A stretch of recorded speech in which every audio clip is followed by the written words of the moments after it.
Good evening, everyone. The mission, unfortunately, to save the Swift telescope has been called off. It just didn't work. They're going to let it auger in. Here's a twofer for you. A Chinese company landed a reusable rocket. Will this finally be a wake-up call for the U.S. and the West over the challenges that China poses now? It's going to open up the floodgates. Two companies released second quarter financials. Rocket Lab inks a neutron rocket deal with Kepler. Something called Dragonfly may become the most exciting NASA mission ever. The Carlyle Group joins and maybe leads a $1 billion investment in a missile startup. Yes, you heard that right, a missile startup. The Starship 13 upper stage reaches land after 24 days at sea. We got a report on that. Starlink expands its Bastrop facility. I don't even know where that is. We're going to find out. And Starlink, again, caves into pressure and restores Poland to the EU roaming zone. All this and our returning guest, Tom Marrotta. From the news desk at the Center for Space Commerce and Finance, my name is Thomas Andrew Olson, and this is The Unknown Quantity.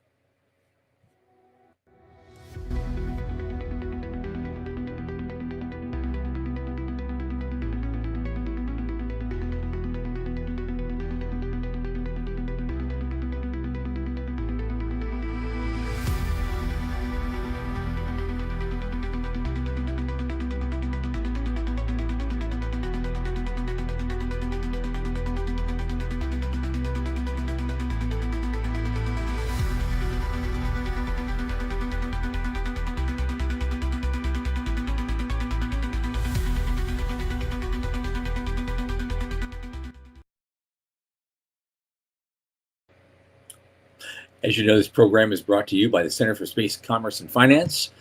We champion and strengthen emerging space startups and space-adjacent enterprises worldwide through advisory, access, and advocacy. Our legendary pitch events and world-class boot camps fortify startups to be better investor-ready. There's going to be a lot more on that coming in the future, so stay tuned for those announcements.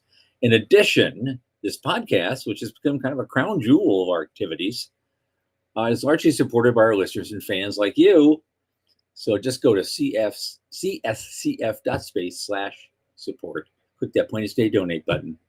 $10, $25, $50, $100 even. It's not a lot in the grand scheme of things, but it makes a big difference for us.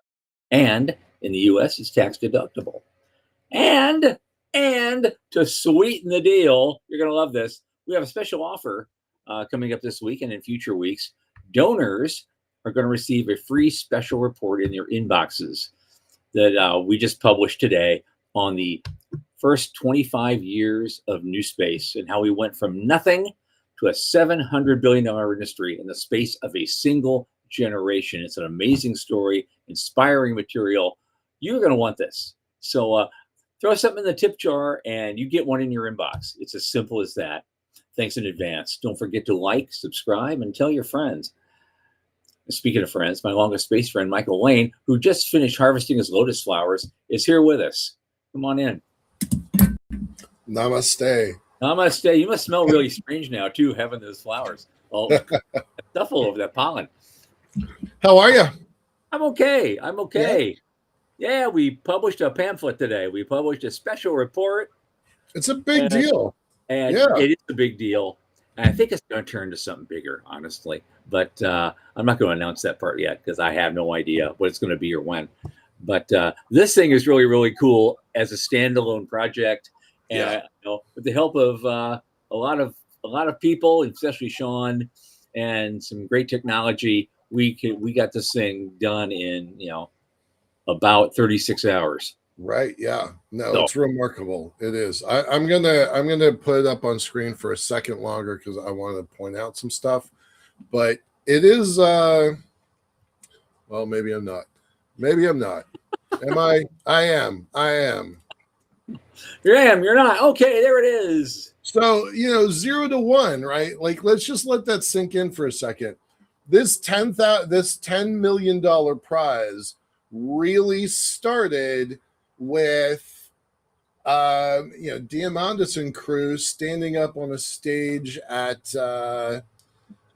St. Louis and basically asking the Rotary to fund his $10 million prize, which they didn't, by the way. And it started out as a $500,000 prize that then the insurance companies took on. Like this little industry of ours is amazing. And it turns out a lot of people don't know how amazing it is. We got a chance to give a presentation. I'm not going to name the company right now, but we got to give a presentation to a I thought I was stop sharing. Maybe I didn't. Stop sharing. There we go. We got to give a presentation to a major company this week that has nothing at all to do with space. And Sean and Tom absolutely knocked it out of the park. Absolutely. And they each came up with a report to showcase this industry that we're in. So Tom took the history and what he showcased in this little new booklet. We started from basically nothing as an industry, and in 25 short years, we're a $700 billion agency. I looked it up today.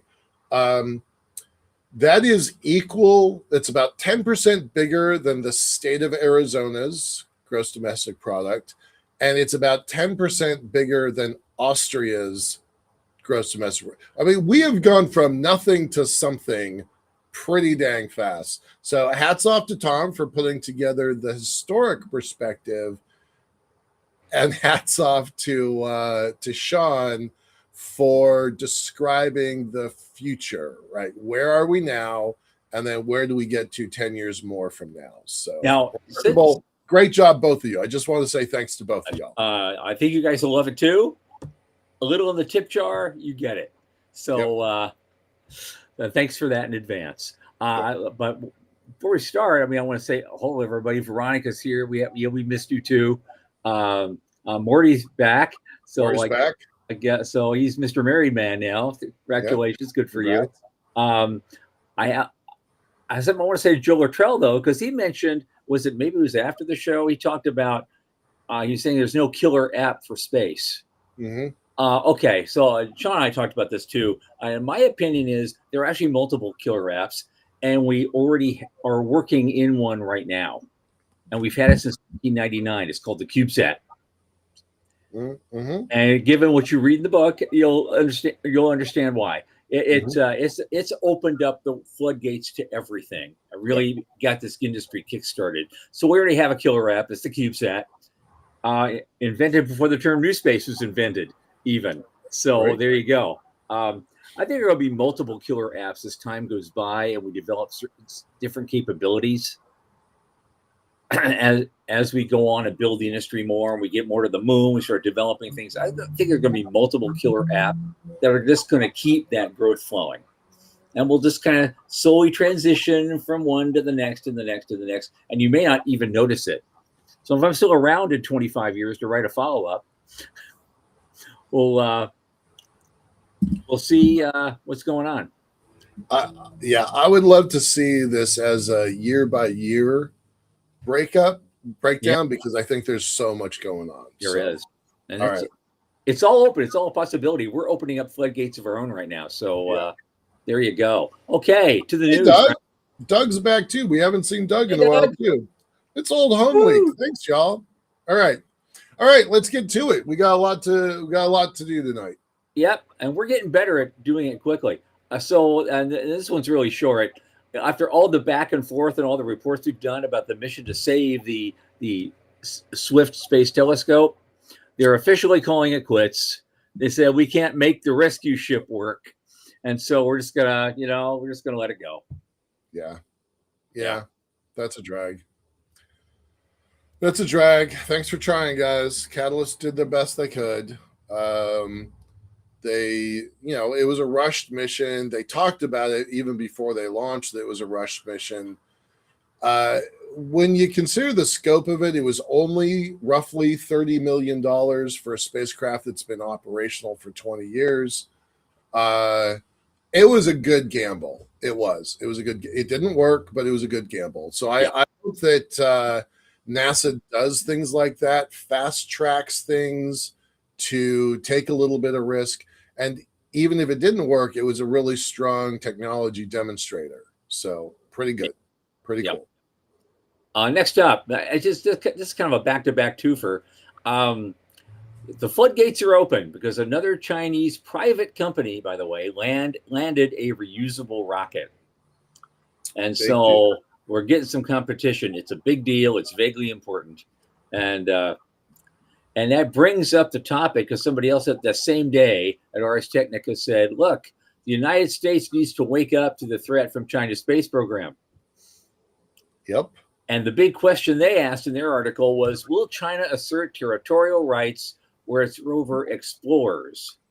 If memory serves, they are not a signatory to the Outer Space Treaty, are they? To the Outer Space Treaty, they are, but not to the Moon Treaty.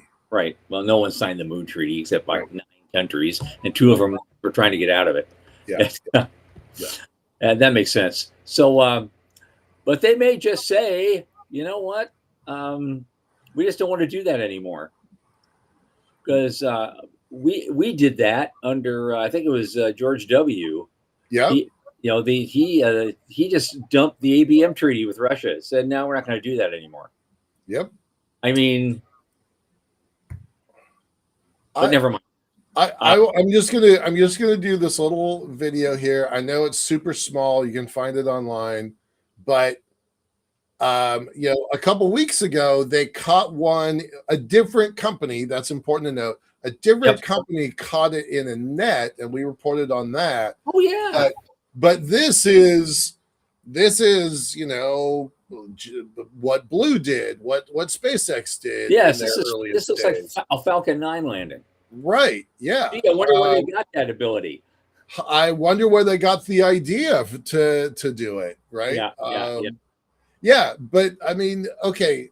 Think about this for a second. It was years. I think I heard it was 11 years between SpaceX's orbital capability and Blue Origin's orbital capability. And both of these Chinese companies did it within months of each other. Months. Yeah. So they have 2 qualified orbital vehicles, 2 different companies that can land and return, fly and return. Mm-hmm. America has 2. Rocket Lab is working really hard. Relativity is working really hard. Stoke is really working hard. Astra is working a little bit. Like there's probably 6 or 7 in development in the US, but China, credit where it's due, has 2 capable systems now. So, yeah. And Doug Plott is saying that these Chinese companies are 11 years behind SpaceX. Even if that's true, is it going to take them 11 years to catch up? Yeah, I think that's an apples to oranges comparison. Yep. I do. Yep. Yes, and Starship is going to make a bunch of stuff redundant. We don't doubt that. But the fact is they've got capabilities that I really hope others are paying attention to. Yeah. All right. Let's move on. We got a lot to go. Move on. This is a quick one. Firefly Aerospace announces their second quarter financial results. They have a record revenue of $117.7 million, which is up 659% year over year. That's why I put this here. Yeah, that's insane. Yeah. I didn't realize it was that big a jump. So good for them.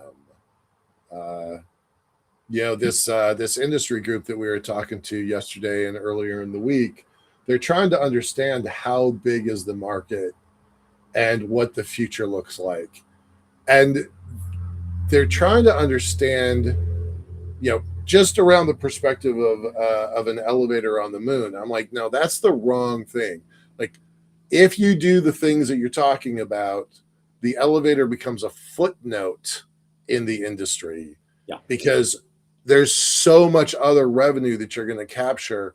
And this kind of technology demonstration that Firefly is doing, that everybody else is doing, it's just the tip of the iceberg. Yeah. Yeah. It's like the industry as it is right now. A future generation is growing up right now who never knew that booster rockets were originally disposable. Right. They'll see it. Of course it's reusable rocket. It's launch as a service, of course. This is what of course it is, like growing up with an iPad. Yeah, here you go. Of course you're going to do that. You're going to see the space elevator the same way. It's just a form of movement of stuff and people up and down. And it'll be the ground base for everything. Yeah. Tom, that's impossible. Tom Olson. Sorry, dang it. Tom Marrotta. Oh my God, I'm screwing you guys up already. I'm going to do that all night. What I was going to make was a comment to Marrotta, our guest. He says, my 12-year-old son is not at all interested in expendable launches. He's like, you mean this one can't land? Because there's like that's it. There's a whole generation that doesn't understand card catalogs systems. There's a whole generation that doesn't know that there wasn't an internet once. There's a whole generation that doesn't know life before an iPhone. You have to be joking, Dad. Look at what's going on. Look at the rockets going up and down. Right. That's how God intended it. Who would do that? Right? Yeah. Your grandpa worked on it. So hey, this one can't be caught by a giant Mechazilla tower. Lame.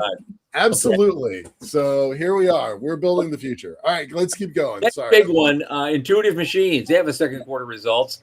They have a record expansion with a quarter end backlog of $1.8 billion. Woo. So they booked $920 million of awards and an additional $300 million in Q3 across quarter to date across commercial, civil, and national security. They signed a $600 million contract for 3 commercial geo satellites. As that commercial demand strength continues, they've got another CLIPS lander contract. Mm-hmm. That's part of them acquiring Astrobotic. So they wouldn't have had that if they hadn't made that acquisition. Yep. And they have a cash balance right now of $367 million and a record backlog of $1.8 billion.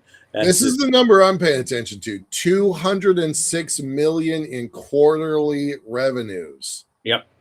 200. How would you like to build a company that has 200 million in quarterly revenues? I think I'd be pretty happy with that. I'd be feeling real comfortable in life with something like that. And let's just keep it going, right? Yeah, right. Okay. All right, keep going. Next up, Rocket Lab inks a neutron launch deal with Kepler Communications. And so they've been selected. So Kepler has decided to launch a dedicated neutron mission for space infrastructure. And they're going to be launching from Wallops. Mm-hmm. Maybe sometime in 2028. Right. Mars, Mid-Atlantic. What's R stand for? What does R stand for? Mid-Atlantic Rocket Space. I don't know what Mars stands for, but that's where they're going. Good for them. I don't think we've gone a week without reporting on Rocket Lab in 6 months. I feel like every single week we have another deal for Rocket Lab. Yeah, they built a new facility. They're getting a new office set up in Europe. They're doing everything right now. They're doing it right. Yep. And so they cross about 11 time zones now, same as Russia. They're launching in Alaska. They're doing stuff in Germany. Yeah. Good on them. Yeah. All right, this one I don't know. What's this thing about Dragonfly? Because I didn't read this article. I don't know what this Dragonfly is actually an automated mission to Titan. Okay. Moon of Saturn that actually has a thick atmosphere you could use for something other than look at, or for aero braking. They're sending a helicopter. Huh. So Dragonfly, they're sending a big helicopter.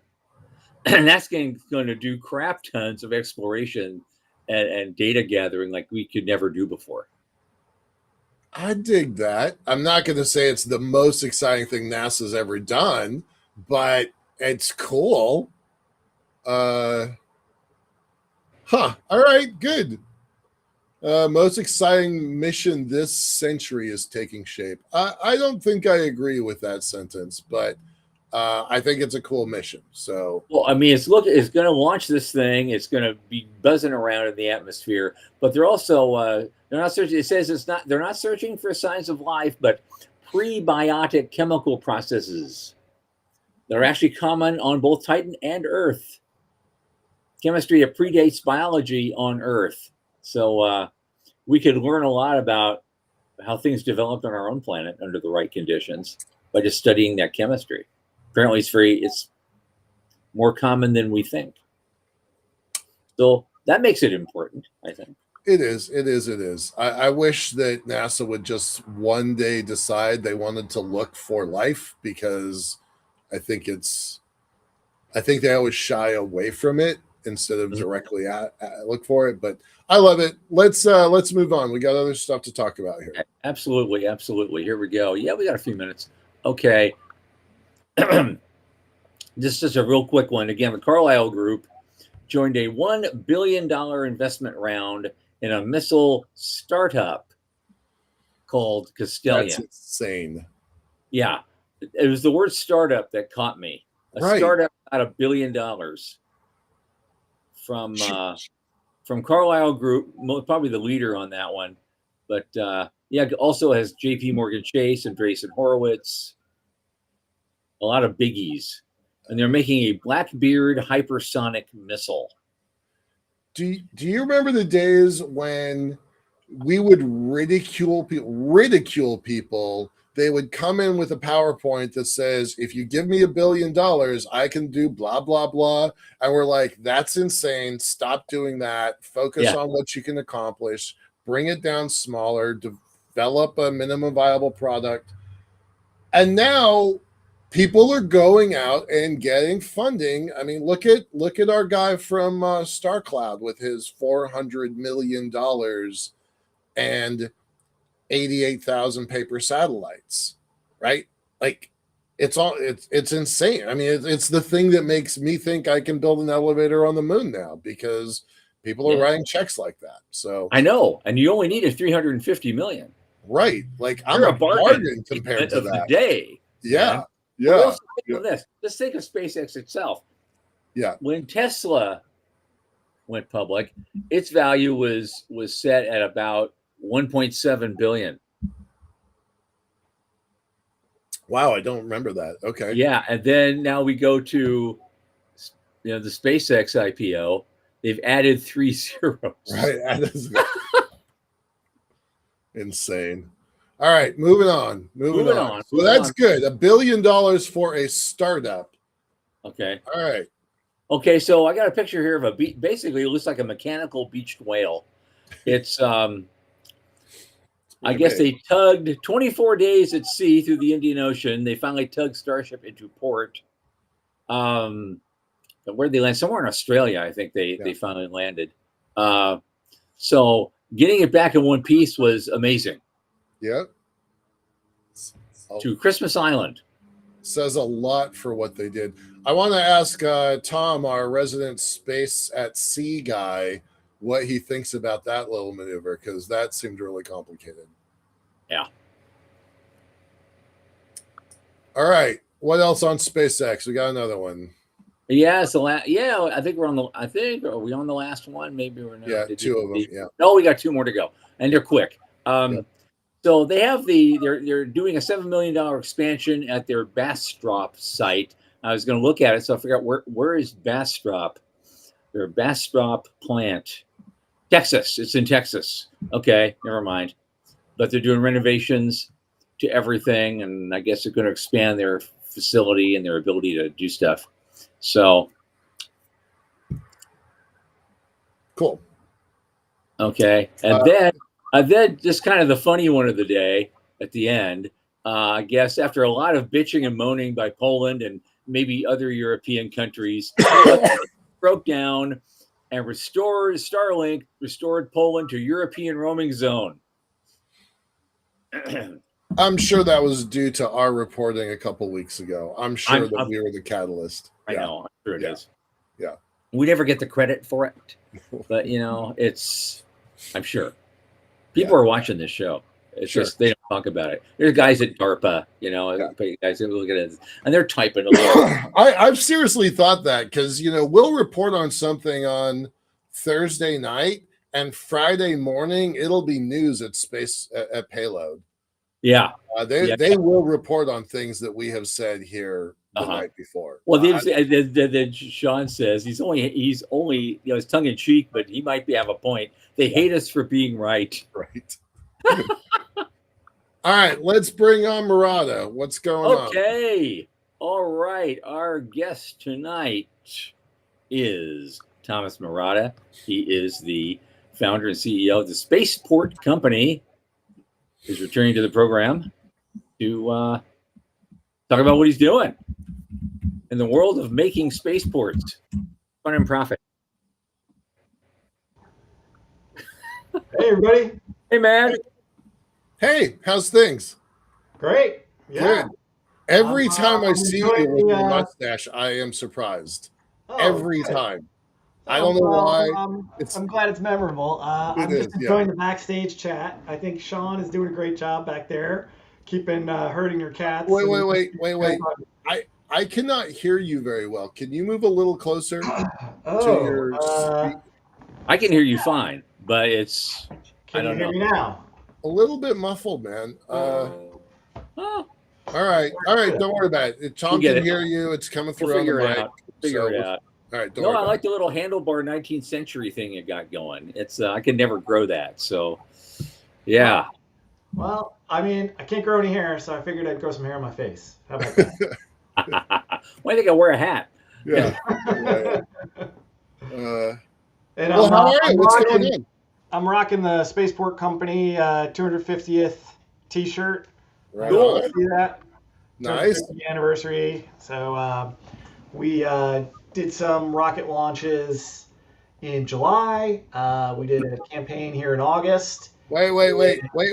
You got to tell us a little bit about you because not everybody, like I know you and Tom knows you, but nobody else knows you. So background, what's your origin story? How'd you get here? That drill. Sure. A minute. No. Great.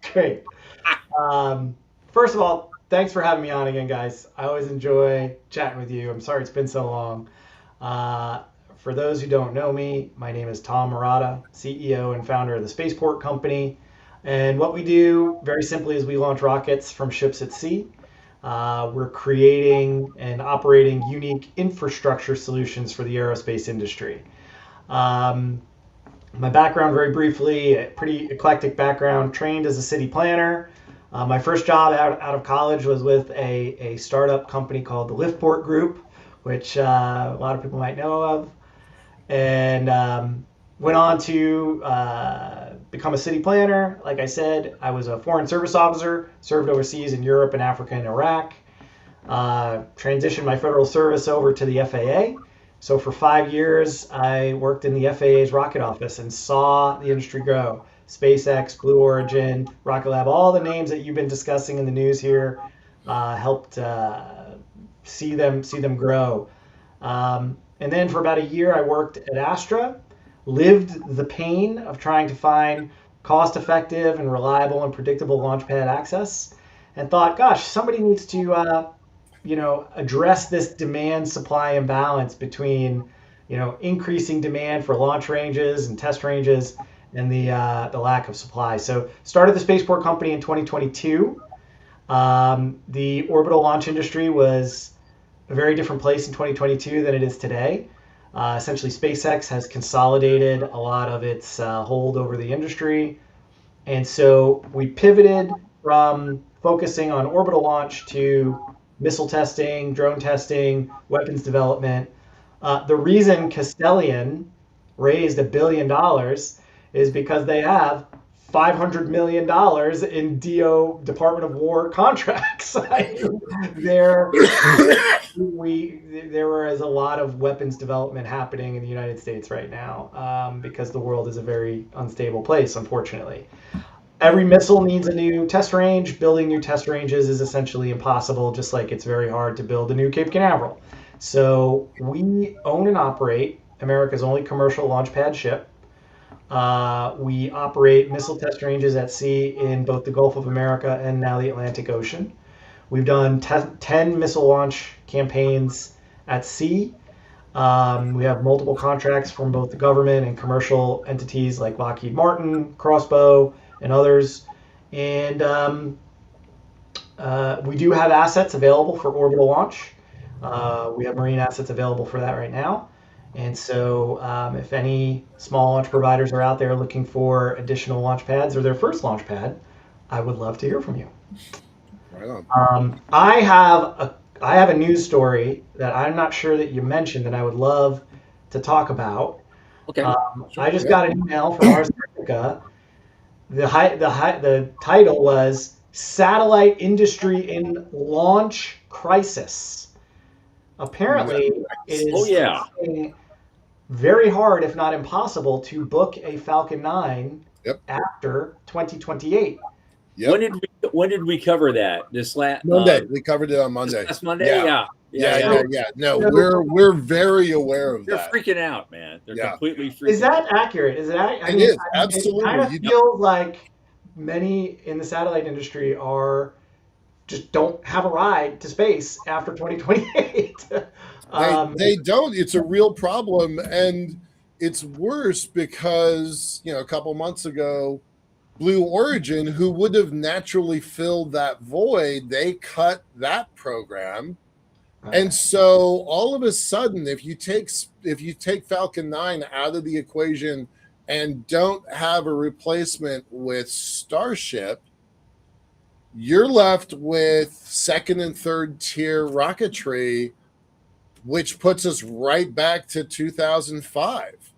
Right. So but China, as we just reported, has at least 2 private rocket companies that are doing reusables now. I'm sure would love to hear from you. We just booked our flight for our satellite is going on InnoSpace, and I've said at least 100 times this week that's the riskiest rocket in the whole industry.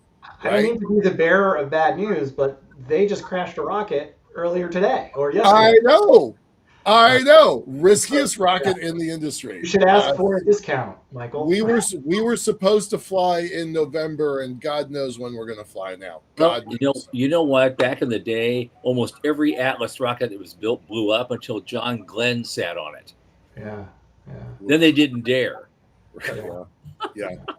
Yeah. All right. So your perspective, right? You've got orbital capability ship.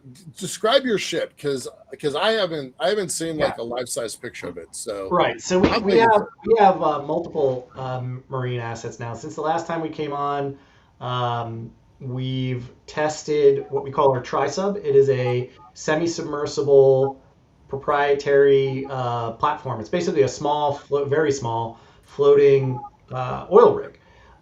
It is intended, again, for military applications, so to be a counter drone, counter UAS missile launch platform. So that's our smallest platform.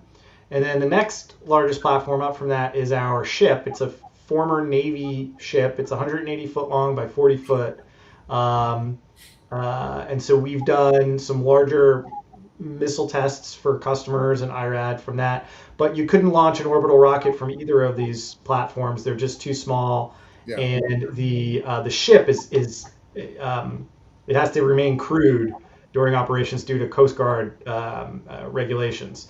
It's not advanced enough to have the dynamic positioning and the thrusters to remain in place without crew on it. So that's out.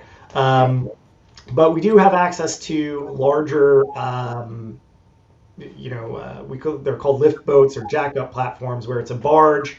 You build up the small, the expeditionary launch pad on the barge. Barge gets towed out, it puts down legs, and the thing lifts up. And so we have access to those. And then we have access to regular, just large deck barges. And we completed, again, it was another DoD contract, a design process to launch up to a launch vehicle up to 100 tons in gross liftoff weight, Wow. something along the scale of a Firefly Alpha from a deck barge from anywhere in the ocean. So the challenge that we've had up until very recently, well, we still continue to have this challenge, is no customers, right? The orbital launch industry, like I said, has been dominated and is still dominated by SpaceX, but with SpaceX choosing to exit the rideshare market, as well as the boom, let's call it, in the interest in AI data centers and potentially AI data centers in space. I'm wondering if what's old is new again. Might there be a resurgence in launch, right? For at least 3 years now, 4 years now, going to a venture capitalist and saying, I want to start a rocket launch company has been the kiss of death. They're like, Right. I'm not interested. That's a stupid idea. I wonder if that's changing. My thought is, SpaceX at any moment could crush this market by saying, oh, we're going to do rideshare on Starship. Right. So on the other hand, their Starship will be entirely occupied with launching AI data center satellites and Starlinks. Yeah. Right. And there's a Pez dispenser as well. They could change all that, of course, but I'm curious to hear your thoughts on the dynamics, right? I feel like SpaceX is still the elephant in the room and is still very much driving the bus when it comes to launch in the West, at least. Again, I think I can see why the satellite providers are so upset about this. Yeah. Simply because it's not just a matter of Musk saying, okay, well, everything's going to be Starship now. Put all my eggs in Starship, and we can launch 10 times as much stuff, and rideshare and all that, and it'd actually be more economic for you if you get on board. But you know what's going to happen, as you said, AI data centers are going to take priority, and all the stuff he wants to do on the moon is going to take priority. And so there's still a shortage, even if he has a launch cadence of 100 a week.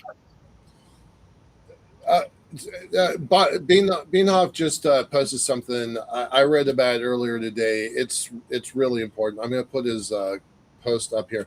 Hey, Pastrito, glad you're here. Thanks. I'm glad you're paying attention to this one.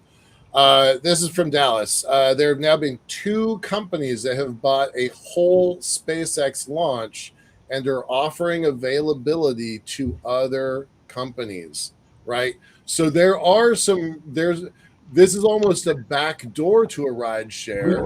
We know both of those companies. We're actually pretty close to both of those companies, and I have been told in good confidence that while they were able to buy these launches, SpaceX has said, no, we won't sell you a Falcon 9 after 2029.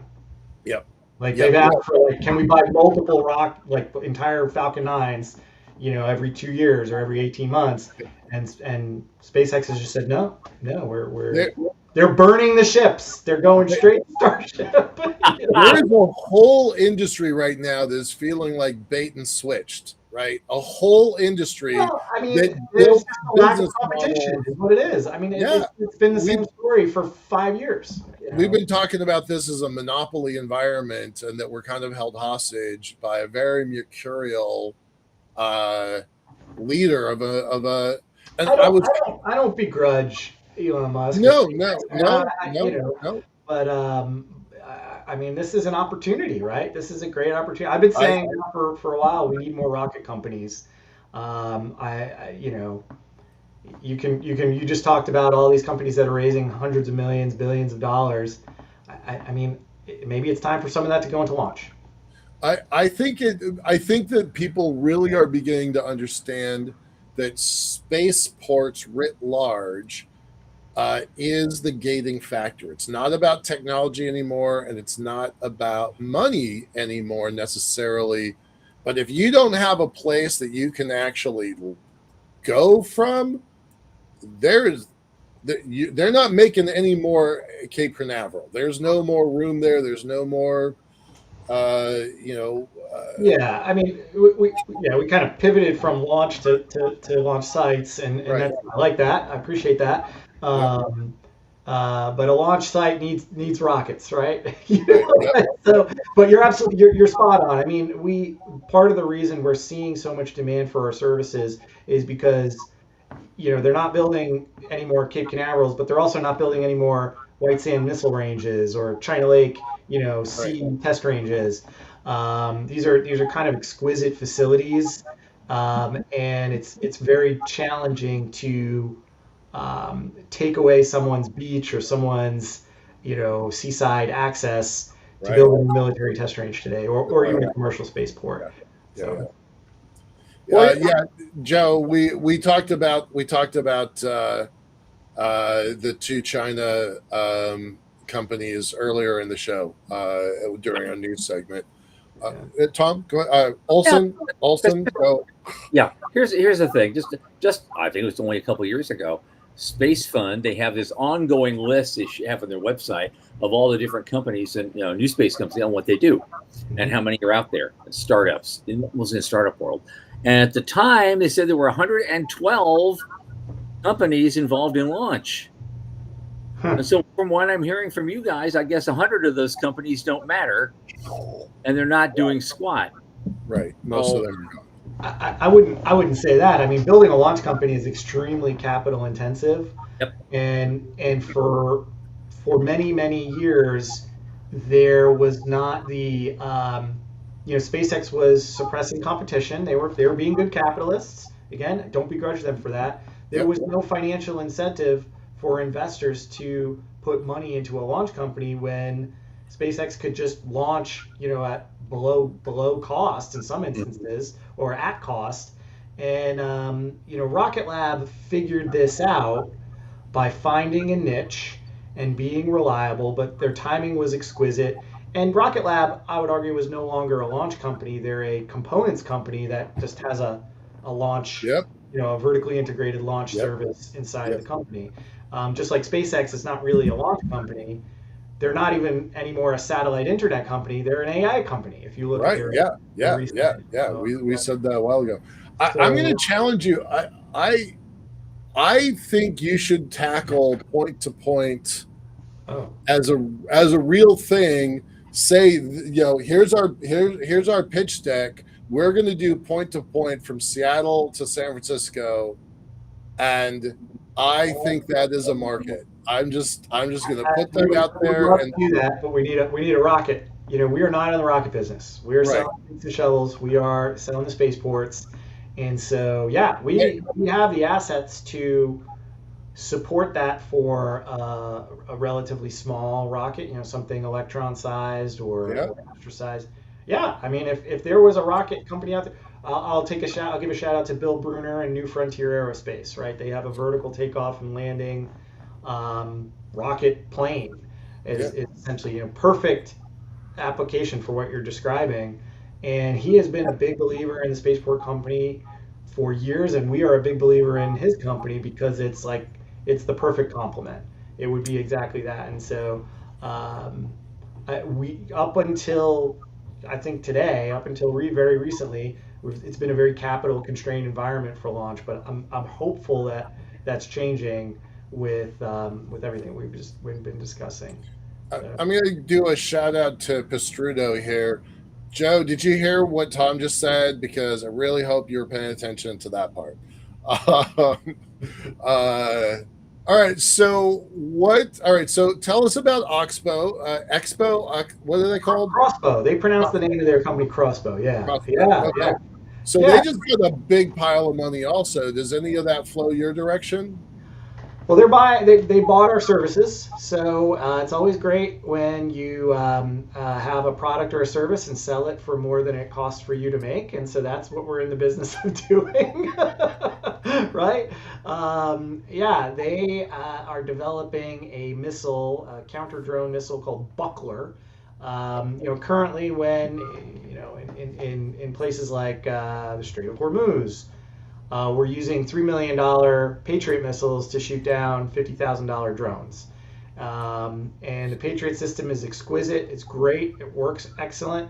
But there's not a lot of them, and they're really expensive. And so the Department of War has been dumping money into the development of cheaper interceptor missiles. And Crossbow has a solution. Lockheed has a solution. I think Castellian has there's lots of companies that have a solution. Crossbow needed to test this thing in a threat representative environment, and they engaged the spaceport company to launch their Buckler test missile from our ship in the Gulf of America, and so we did that in July. It was outstanding. We did multiple launches. They gathered lots of data, and you'd have to check in with them, and they'd be good to have on the show. But I think they've closed a couple of contracts since then, and so we're just pleased to have been able to help them get to the pad faster and to iterate faster. That's the purpose of the spaceport company. Getting to the pad is really, really, really hard, and getting to the pad a second time is really hard, right? Like, you get to the pad once, and then maybe you scrub or something doesn't go right. It might be another 6 months before you can get on the pad again. We did multiple launches in the same day. They were able to do multiple launches in the same day. Now, this is a very small rocket, but it was.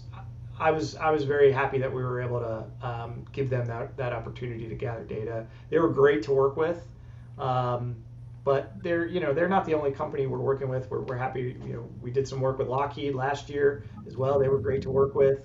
Lockheed just announced that they launched a not on our range, but a counter drone missile from a sail drone boat. It's like a robot boat that has a 4-pack of missiles that could come out of it. So a lot of that technology was tested on our range last year before they went off and did it in another place with another company. So yeah, we're it's not what we intended the company to originally be. We really wanted to do commercial orbital launch, and we still hope that comes around. But in the meantime, we're helping a lot of these companies gather data and mature their systems as fast as they can. So, yeah. Very cool. Yeah. Tom Olson. I'm going to do this all night long. I know. God.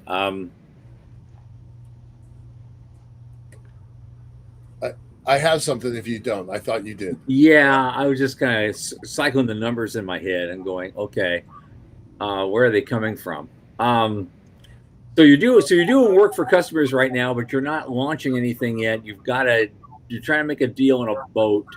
Where's the revenue stream coming from right now for you guys? So we own 2 boats. We already have a boat, and we don't develop rockets. We are providing launch pad services for other folks, and so we're a spaceport. We're a launch range. So our revenue comes when customers come to us. We provide all the same range services that they would get at an existing site on land. So we do all the airspace clearance, all the FAA stuff, all the Coast Guard stuff, all the sea space clearance. And so. Okay. Just like they would go to Kodiak or White Sands or wherever, they come to us. Most of what we do is extremely short range stuff. So I want to be clear. We are not Cape Canaveral, right? We are complementing the big federal ranges. We are not supplanting them. Not even close. We are in a completely different little niche that we've uncovered with these short-range missile tests. So are you still seeking investment capital, or are you basically No, we're profitable. Our revenues are growing. We're not actively raising venture capital or anything like that. Okay. Although Dallas has an interesting question. He said, "Can you export your services to the moon?" Can I export our services to the moon? I know Dallas, it's tongue in cheek, but we've had conversations with folks in the Space Force, where they said, "Hey, can you build spaceports in orbit? Can you build fuel depots for us? Can you build? Could you put a spaceport on the moon?" And I said, "Yeah, I mean, with enough money, we can do anything, right? But." There are no customers for fuel depots in orbit at this point. There's no customers for spaceports on the moon. I think it's awesome. I would love to do it. If I was a Jeff Bezos, richest man in the world, I would be going for it. So can we export our services to the moon? Sure. Should they be exported to the moon? No, not until there are customers for it. I'm going to repeat something that Marrotta has said last time. He's like, we are a spaceport company. If they want a spaceport in another part of the country, if they want a spaceport in another part of the world, if they want a spaceport on the moon, we are a spaceport company. We can design and build a spaceport to wherever we need to, if there's customers. So yeah, we're the spaceport company, not the offshore spaceport company. Right. We just happen to have found that we can scale our revenues and meet our customer needs by operating offshore. You talked about point to point. I think that's a really good point. We like to think of a future where, so right now in the United States, there's 20,000 airports and airfields for aviation. Right. There's only 5 places where you can send a satellite to orbit, or that are sending satellites to orbit regularly. Right. There's Kodiak, there's the Cape, there's Vandenberg, there's Virginia, and then there's Brownsville, which is exclusive to SpaceX. Now you could say, there's Spaceport America, and there's a couple other locations, but that's really, if you're going to send a satellite to orbit, those are the 5 places you'd probably go to. Compare that to 20,000 airports. Right, it's bonkers. I like to think about what would it take to have 20,000 spaceports. Right. And the problem is rockets are really loud. They're way louder than jet engines. So to have 20,000 spaceports, you might have another 10 or 20 or 30 or even 100 on land somewhere. But those land-based spaceports, especially if they're high cadence, if they're flying rockets every hour, you're going to piss off the neighbors. Sure. You're going to have a lot of environmental impacts. The place to scale spaceport operations is offshore. As long as rockets are loud, you want to be 20, 30 miles offshore. And don't take my word for it. Elon Musk has said this. Right, yeah. Eventually, Starship has to move offshore. If they're going to be launching hourly, they need to be far away from everybody. Yep. And the ocean has a lot of space. Okay. So I've heard talk for years and years about actually converting airport property into a spaceport-enabled type of thing. Sure. I presume what they're talking about, though, is horizontal launch, which we don't see a lot of right now. Yeah. What are your thoughts? Yeah, so that's been done before, and I see Dallas's comment about Louisiana. So I want to hit that first.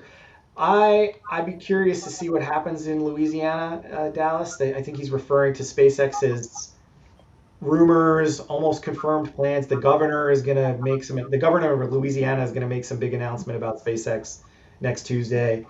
It's assumed that they're going to build a launch site in Louisiana. SpaceX built Brownsville expecting to launch multiple times a day from Brownsville, and they have been frustrated in that, not because of physical constraints. There's no physical reason you couldn't launch policy, relations, neighbors. It's politics, it's regulations. I think they're going to run into that same challenge in Louisiana. I'm also not so sure that Louisiana is just going to be a big data center. I think it might just be a big data center site and have very little to do with launch. So to be determined. Regarding horizontal launch at airports, co-locating rockets and airplanes, that's been done before, right? Like Mojave is Mojave Air and Spaceport, right? Where Virgin Galactic operates out of, and I think it's where Stratolaunch currently operates out of. So absolutely, it's been done before.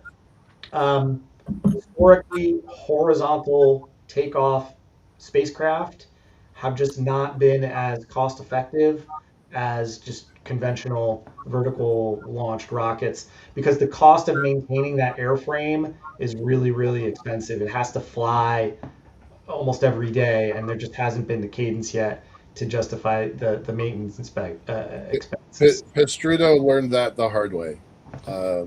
He learned that the hardest possible way. on the show. I don't know who this guy Joe Pastrito Yeah. is. I feel like I need to know. You probably want to look him up. I'm just gonna say you guys probably want to be friends. But in any case, I mean, there's no reason you couldn't have. Again, there's no technical, physical reason you couldn't have co-located airports and spaceports. It's just historically, the aviation industry also has not liked mixing rockets with planes. Commercial aviation, very low risk, extremely safe, super highly regulated. Rockets, still pretty risky, still pretty volatile. Like the commercial aviation guys do not like having bombs that you purposefully light on fire and shoot in the air in the same air as United Airlines, So. Yeah. In our last 5 minutes, I want to talk about scale in the future. So, how big can your platforms be? Yeah. How, if you had a customer that wanted a Seattle to San Diego route, could you also put that in every major city of every major port in the world? Yeah. I think yes. So, how can you scale to that? Yeah, so there's absolutely no, we've looked at, the short answer is every city on a major waterway, so think not just the oceans, but the Great Lakes, places like that could have a spaceport, absolutely. So there could be hundreds of spaceports, and they could be linked by point-to-point rockets. That's the hardest part of that is building the point-to-point rocket, right? The platforms are relatively trivial. At that point, it's more of a financial challenge of having enough traffic coming in and out of that platform to justify the expense of maintaining the platform. There's also a last mile challenge. So like Uber Air will be a great solution. Having unmanned helicopters picking people up 20 miles offshore and bringing them to downtown San Francisco or downtown Seattle or whatever.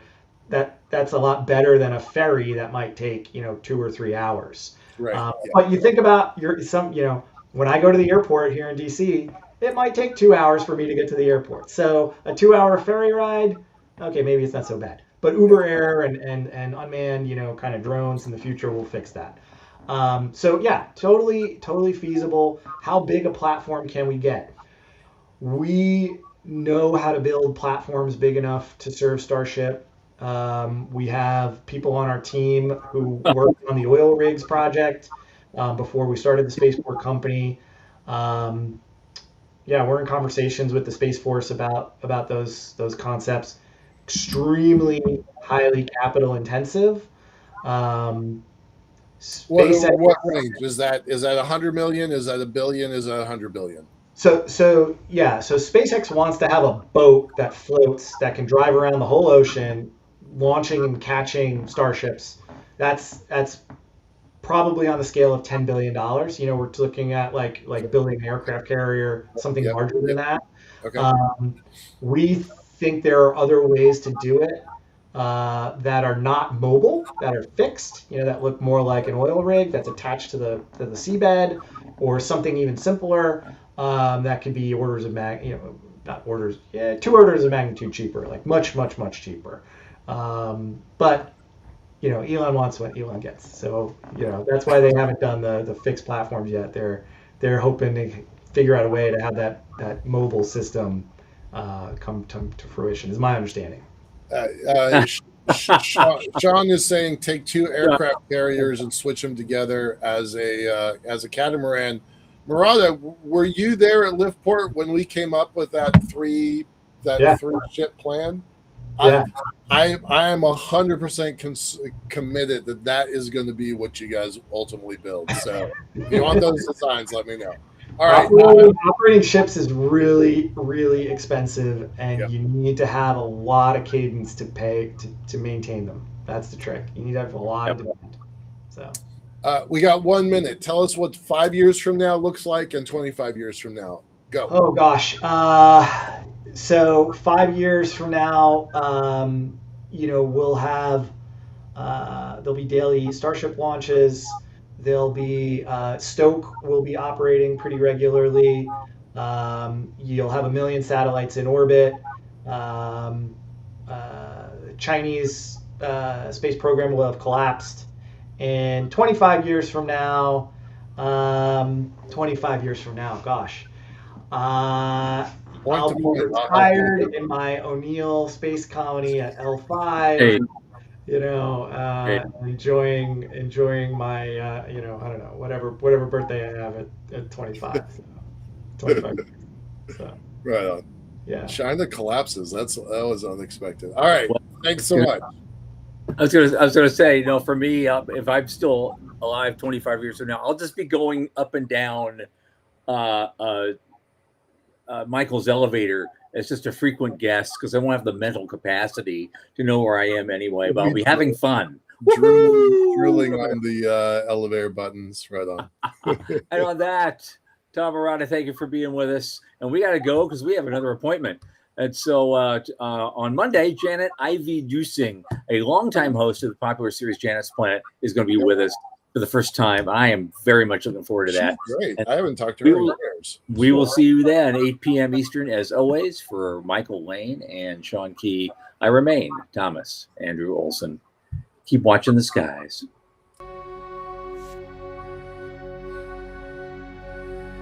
Thank you.